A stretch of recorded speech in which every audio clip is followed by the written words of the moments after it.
कहाँ काटी थी? इस उंगली में ना। और कहाँ काटी थी? इस हाथ में। कहाँ काटी थी इस हाथ में?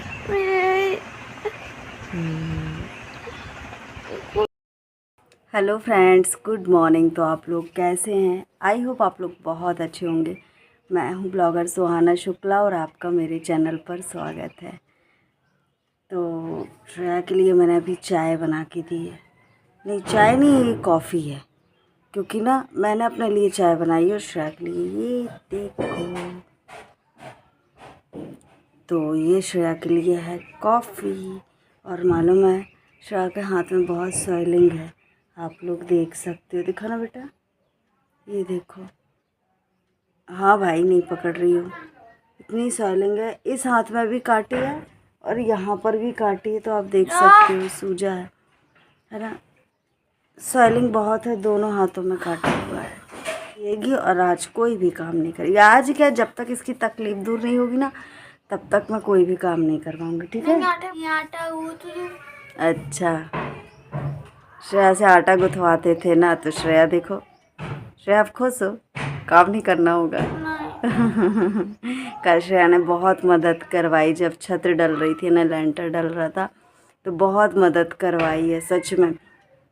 और मैंने उसी को भेजा था वहाँ पर कि श्रेया काटी कहाँ पर है पता? वो मधुमक्खी रहती है ना पीली कलर की, वो वाली काटी है। मैंने उससे बोला था, लेंटर यानी छत मशीन चल रही थी, सारे लोग अपने अपने काम में लगे हुए थे। मैंने बोला श्रेया जाके देख कर आओ वहाँ पर पानी आ रहा है कि नहीं आ रहा, टंकी में भर रहा है कि नहीं भर रहा है। तो श्रेया वहाँ पर सटक जो पाइप रहता है ना उसको छुआ है, वहीं कहीं मधुमक्खी होगी, और दोनों हाथ में डंक मार दिया। श्रेया रोते आई, खूब रोई। मैं डर गई, क्या हो गया एकदम से, मैंने कौन था क्या है, मैं डर गई थी बहुत बुरा। तो श्रेया ने फिर बोला कि मधुमक्खी ने काट लिया, तब मुझे फिर पता चला। पर फिर ना तुरंत में कुछ समझ में नहीं आया, मुझे कुछ भी नहीं पता था कि क्या करना होता है। इतना पता था कि लोहा घिसना होता है, तो मुझे कुछ भी नहीं दिखा जल्दी में। तो मैंने ना रॉड घिसी, जबकि बोलते हैं कि लोहा घिस के जो काला काला पानी निकलता है ना उसको लगाना चाहिए, तो वो शायद डंक बाहर निकल जाता है, मुझे बाद में पता चला। तो श्रेया को पता नहीं किसने बताया था कि नींबू का रस लगाना चाहिए, तो नींबू तो था नहीं, तो श्रेया ने नींबू के अचार का रस जो रहता है ना वो लगाया तुरंत कांटे वाली जगह पर। श्रेया किसने बताया था? क्या पता है इसको। तुम्हारे स्कूल वालों को नींबू का अचार रखना चाहिए। स्कूल में भी है क्या? सब बच्चों को काटती क्या? नहीं, उधर पे बहुत सारे वो है ना, समझ लो आधा जू भी है हमारा स्कूल। आधा जू है। हाँ, बहुत कीट मकोड़े। बिच्छू सब निकलते हैं। एक बार बिच्छू भी निकला था, छोटा सा था, बहुत अच्छा। चाय दूसरी बार हो रही है। लड्डू गोपाल की पूजा हो चुकी है, दिखाएं हमारे लड्डू गोपाल। पंखा तो चालू कर दो। हाँ ठीक है, कर देते हैं। मैं ना वो पूजा कर रही थी ना, तो दीपक जल रहा है, इसलिए मैंने पंखा बंद कर दिया था। बर्फ ले आओगे? बर्फ कहाँ से लाऊं बेटा? वही उन्हीं के यहाँ से। देखो, ये हार्दिक वो बर्फ लेकर आया है और कॉफी पी रहा है। कैसी बनी हार्दिक कॉफी? अच्छी। अच्छी बनी? मीठी है कि नहीं है? मीठी है।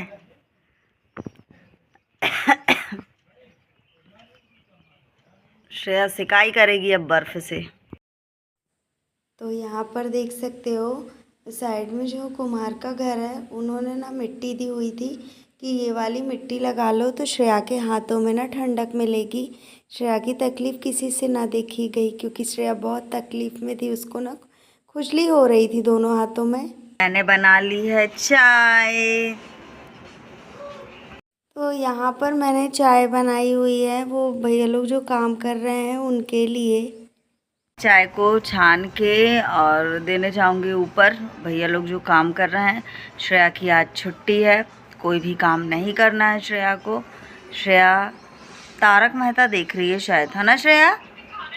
क्यों श्रेया? Singapore episode. हाँ, सिंगापुर एपिसोड देख रही है, सिंगापुर के पूरे एपिसोड देखेंगे आज। आज पूरे देखेगी, फुल मजा लोगी तुम। एक बार और देखी तो मैंने मिस कर दिए थे बीच बीच में, अच्छा, क्योंकि वो टीवी में आता था, ये मोबाइल में आता है। तो चलो चाय छान लेते हैं। इनका ना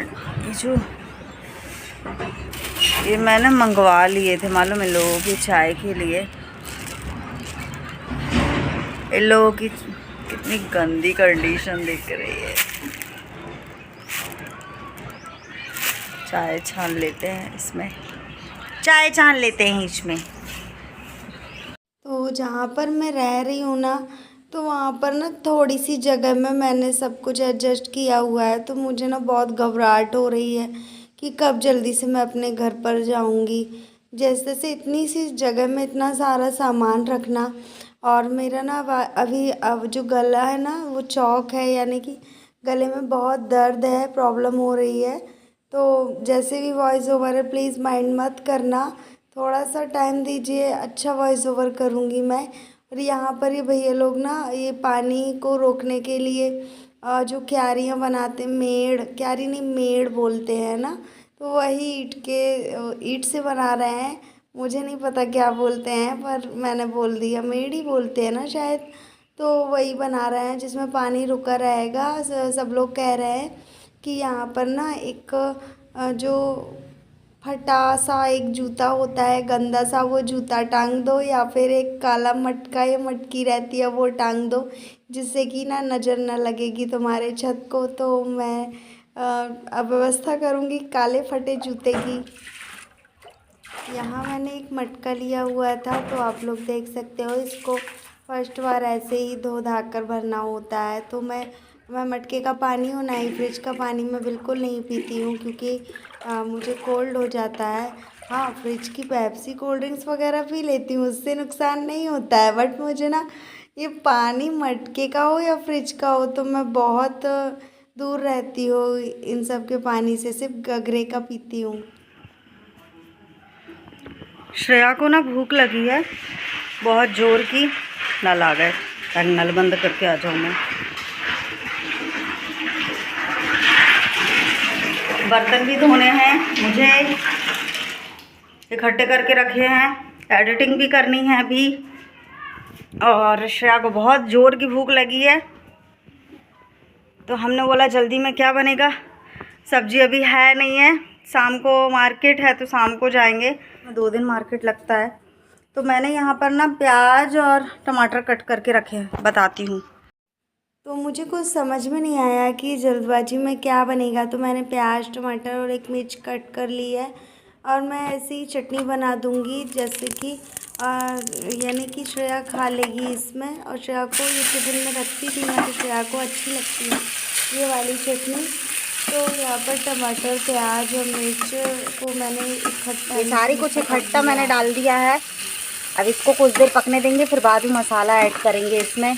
ये कुछ इस तरीके से प्याज टमाटर की चटनी बनती है, ये मेरा तरीका है। बाकी कई लोग क्या करते हैं, पहले प्याज भूनते हैं उसके बाद टमाटर ऐड। मैं जल्दी जल्दी में कुछ ऐसे ही बनाती हूँ और बहुत ही अच्छी बनती है। हालांकि अभी आजकल मुझे खाना खाने में कोई भी इंटरेस्ट नहीं है, जैसा बनता है वैसे खा लेती हूँ। मुझे खाना खाना अच्छा नहीं लग रहा है। ये देखिए, अब कुछ देर तक इसको पकने देंगे, जब तक हमने आटा गूँथ के रखा हुआ है। यहाँ पर ये आटा गूँथा हुआ है, इसको हम बनाएंगे इसकी रोटियाँ। हाँ, तो चलो वक्त आ गया है वो चीज़ बताने का। आप लोगों ने देखा ना श्रेया के हाथों में कितना स्वेलिंग है, बताना ज़रूरी है ना। तो मैं बता रही हूँ, श्रेया अपनी दादी के पास गई, पहले मुझसे पूछा मम्मी दादी के पास चली जाऊँ, ये हाथ का कुछ बताएंगे कि क्या करना चाहिए, क्योंकि श्रेया को पहले कुछ भी लगता था ना तो दादी ट्रीटमेंट कर देती थी, यानी कि देसी नुस्खे से। तो दादी को पता था। मैंने बोली ठीक है श्रेया चले जाओ। मैं मंदिर के बाहर खड़ी रही, श्रेया मंदिर के अंदर गई, रो रो कर उसने अपनी तकलीफ़ को बताया। दादी ने क्या बोला मुझे कुछ भी नहीं पता, पर वहाँ पर उसकी बुआ मौजूद थी, तो बुआ ने उससे कहा श्रेया ने बोली कि दादी बुआ बात नहीं करती, तो बोलती बेटा तुम छोटी हो, एक काम करो वहाँ जाओ बुआ के पास और बात करो।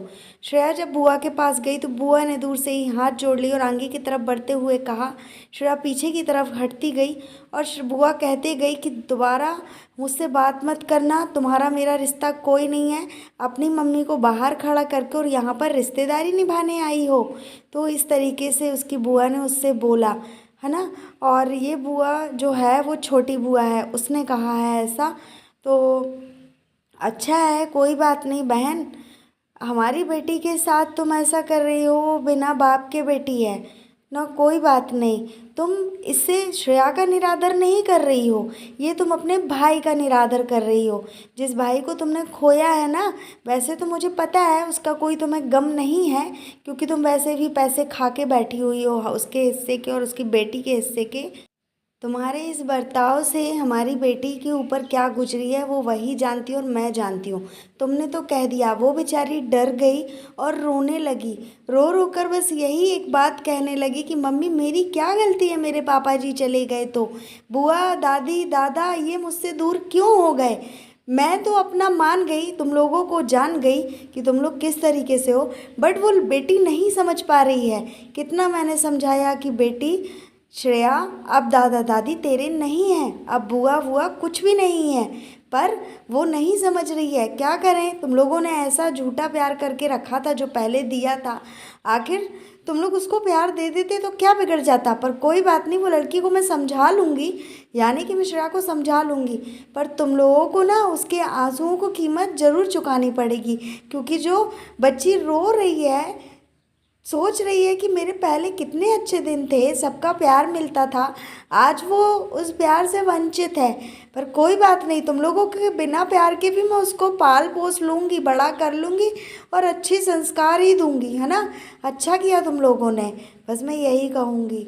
चलो इस वीडियो का मैं एंडिंग यहीं पर करती हूँ, मिलूँगी आप लोगों को नेक्स्ट वीडियो में, तब तक के लिए बाय बाय।